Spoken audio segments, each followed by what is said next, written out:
এই যে আমাদের অক্টোপাস রেডি হয়ে গেছে, অক্টোপাস ধরে রাখছে বন্ধু জাহিদ। বন্ধু, তোমার অনুভূতি কি? অনেক অনুভূতি। এই প্রথমই আমার জীবনের, কিন্তু ওই অক্টোপাস খাওয়া দেখি কি অবস্থা হয়। হালাল না হারাম আল্লাহ তাআলাই ভালো জানে। না না, হালাল আল্লাহর রহমতে।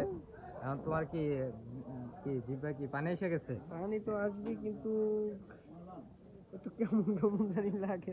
কেমন কেমন লাগে মানে জীবনের প্রথম কোনো খাওয়া নাই, এর স্বাদ কিরকম কি? যাক, খারাপ না, দেখতে তো ভালোই লাগতেছে। দেখা যাক কি হয় কেমন হয়। মামা, কি অবস্থা? কেমন জীবনের অনুভূতি কেমন তোমার?